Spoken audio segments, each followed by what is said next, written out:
I, 34 male, ghosted my fiancée, 33 female, after she asked for a temp open relationship before our wedding, and then she cheated when I said no. I have rewritten this a few times in an attempt to shorten, but our history goes back since we were kids. I'm looking for some advice as to what to do when I get home in 2 days. I am changing all names, obviously.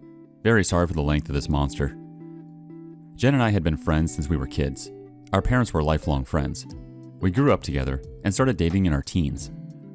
It was like it was almost expected by our families. They had more plans for us than we did.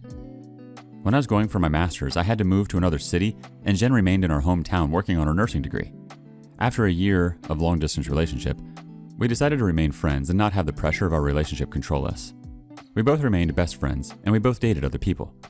It was weird because we both always knew this was temporary, and we would end up back together at some point. I graduated and stayed in the city I got my master's in and started working in my field. I waited for a transfer back to my hometown, and when I got it, I was so happy. Jen was in a long-term relationship, and he was a nice fellow, but I always got the feeling he was weary of our friendship. I understood the vibe and stepped back out of respect, although she and I would talk several times a year. My boss and mentor, I will call Paul, 44 male, was a great guy, and we became good friends. He taught me the ropes, and one day came down from the ivory tower and wanted to talk. He explained there was an open position in a foreign city for 2 years, and it would be advertised shortly. He explained the position, and even though the money wasn't huge, all expenses such as rent, hotel, and expenses related to travel were covered. Basically, I would be based in Tokyo and have to travel once in a while to other Asian cities for a few days here and there. I thought about it, talked to my friends and parents. Paul said it was a bitch position, but would be a great opportunity to prove myself and climb the ladder. I thought, why not? I could save most of my salary and gain valuable experience. Paul said he would speak to the old man, and if I wanted it, he would recommend me. He explained he himself did something similar years ago, and it helped his career. So off I went. The first year was horrible, getting used to the culture and social rules, not only in Japan, but the other countries I would visit for work. One thing that surprised me was how available women were. Everywhere I went, they loved foreigners. I got to sample the delights of the Orient. These weren't third world women. Most of them were highly educated. I had many friends with benefits and clearly told all of them I wasn't interested in long-term or marriage, as I only was staying temporarily. I ended up doing 2 more years. Paul would visit several times a year on vacation or to supervise some work, and I will admit we had some greasy times in a few cities, i.e. Angeles City in the Philippines and a few others.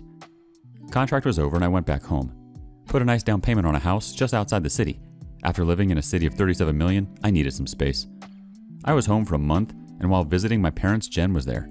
She and the other guy had broken up a year ago, and we started talking more seriously, even though we always had contact over the years.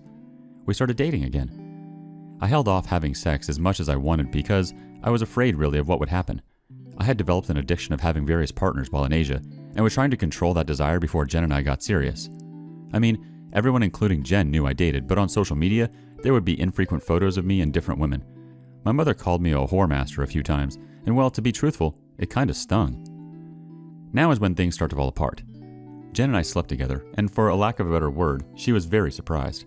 She said I was different and was never like that before. She meant it like I had gained a lot of experience, to put it nicely.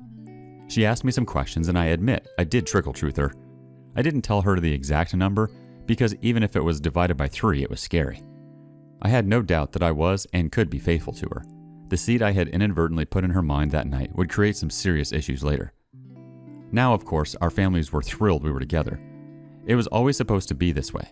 We were doing great, and after speaking to her parents, I proposed. She moved in, and everything was great. There were some what I thought were some red flags, like asking if I was happy with her. Fast forward to December of 2019. Wedding was planned June of 2020. We all know how 2020 went, don't we?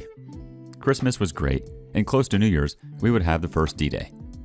I was sitting down doing some work on the PC, and Jen and her cousin, Tammy, 32 female, were looking through some wedding stuff. I have also known Tammy since we were kids, and we were cool.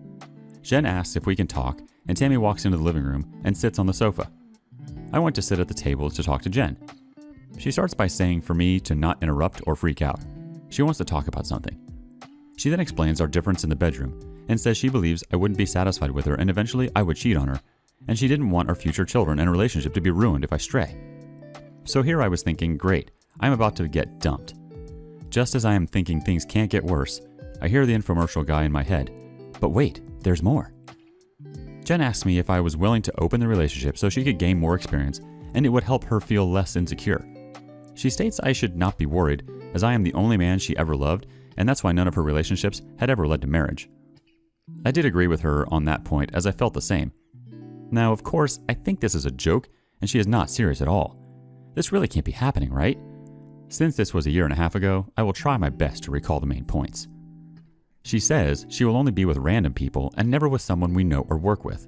It won't happen with the same person twice, and no emotional connection. I was like, what the F?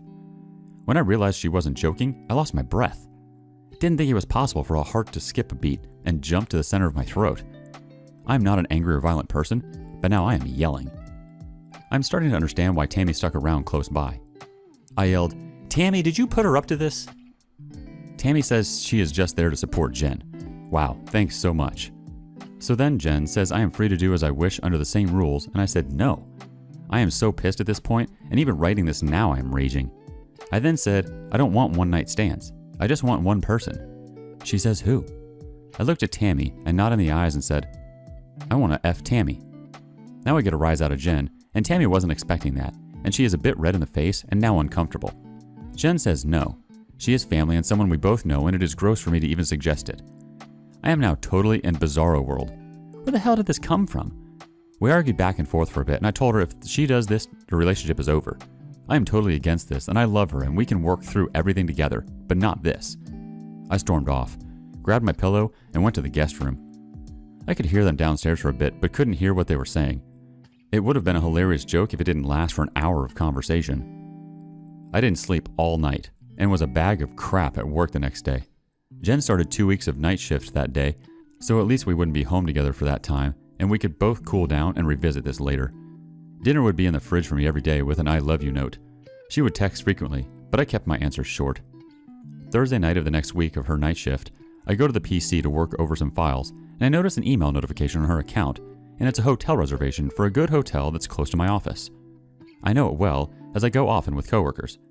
I'm thinking she is supposed to be working, but maybe she wants to apologize and take me for a night out. The next morning, I'm waiting for her text or call to invite, but only asking me how my day was. Then she says she's so happy she only has to work one more night of the night shift. How does she have one more night and a hotel reservation? I was sick, stressing in my office. Started looking through some dating sites, especially profiles with no pics. I can't find anything. Paul pops in and asks me if I want to go for lunch and sees I'm a mess. He asks what's up and I tell him. Paul is hard, men go their own way, but has always supported my relationship with Jen. He suggests we go get lunch at some hotel restaurant, and I scream, no, not that place. He didn't know that part.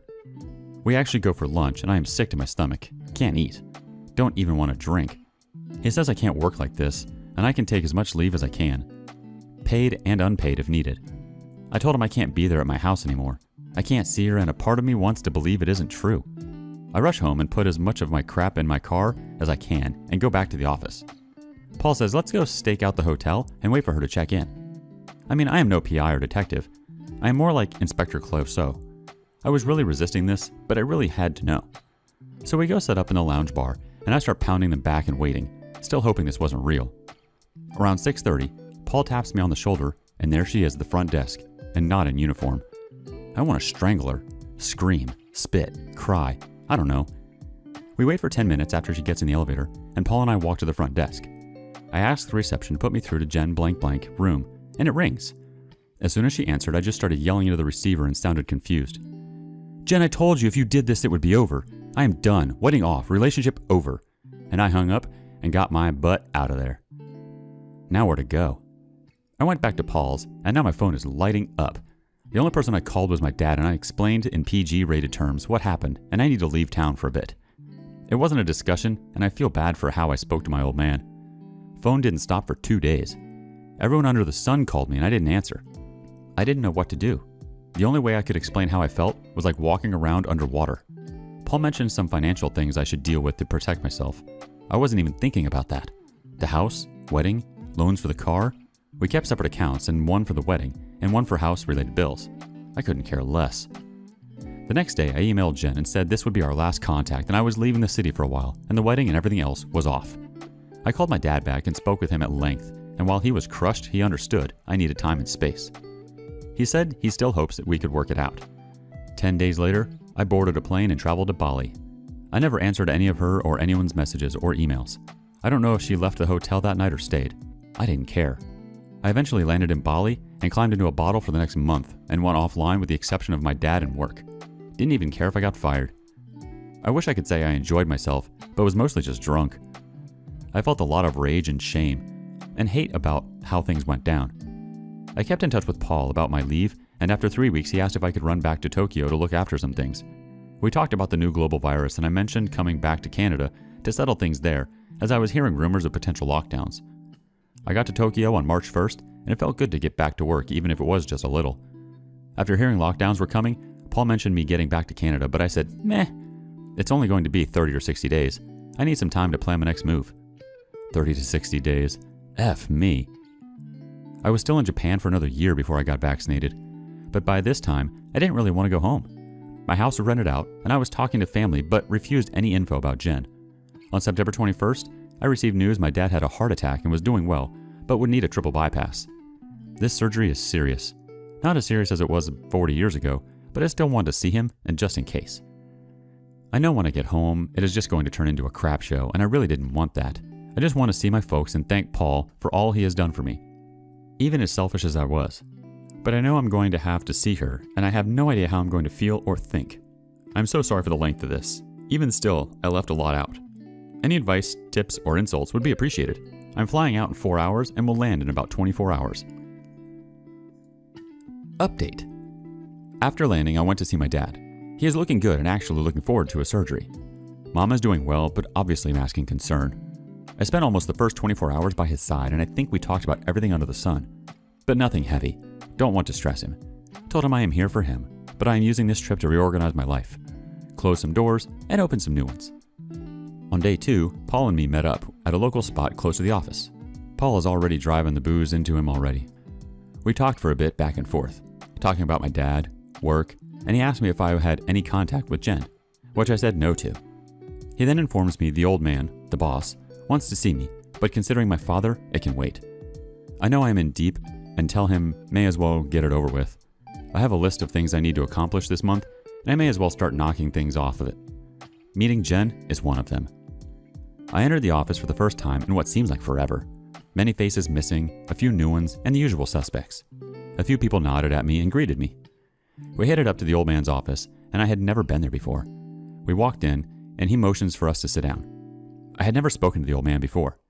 He does walk the floor from time to time, but people just part like Moses spreading the Red Sea. This is the conversation that followed. Old man: good morning, gentlemen. This is a closed meeting and anything discussed is private. Blah, blah, blah. The old man just starts going off on a rant about responsibility and dedication, and he does have some good points, I have to admit. He looks at Paul and asks why they should keep me around. Paul says, he does great work. He has saved accounts and acquired many new ones, plus we can't find anyone to do the job for the 20% below market salary like we are paying him. What the F? Then Paul and the old man and Paul start maniacally laughing, like that bar scene in the Goodfellas movie.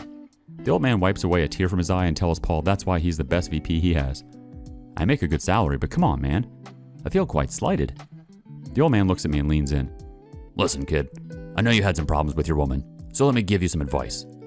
He says some guy's name he is quoting. I don't know if I'm remembering word for word, but this is the gist of it. God gives women eyebrows, and she plucks them out and draws on new ones.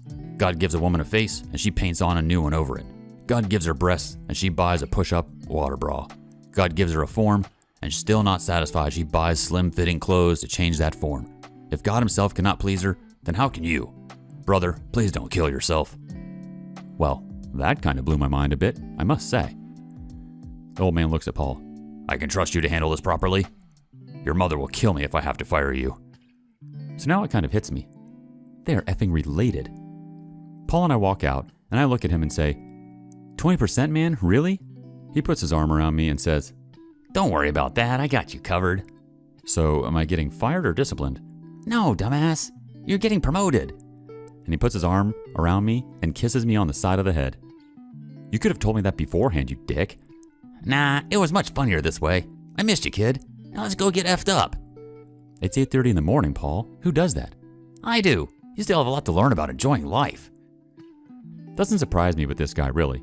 What should I expect from someone who got all liquored up before on sake and got into a fist fight with a monkey, got his ass kicked as well, I might add, at the hot springs in Japan? We did end up getting pissed up. We talked about work and what was going to happen. We talked about Jen, and he advised me that I really should meet her and get closure. He said we both did stupid things, but we are good people. Once I get closure, then I will be able to move forward in my future without an anchor of emotion holding me back. He said once that is resolved, then we can talk about my employment future, what I want to do, and where I want to go. So that was checked off the list. At least I still have a job. Dad is looking good. There is still the matter of Jen, which has been consistently in my thoughts. I unblocked her on Facebook and scrolled through to prepare me for what was to come. I sent a PM and asked if we could meet for dinner sometime soon. We only exchanged pleasantries and are meeting for dinner in the next few days. That will be my next update. Jen and I agreed to meet at a restaurant a few hours after she got off work. Now going into this, I was afraid of two things. That my anger would remain and I would act accordingly, or my love for her would remain and I would act accordingly.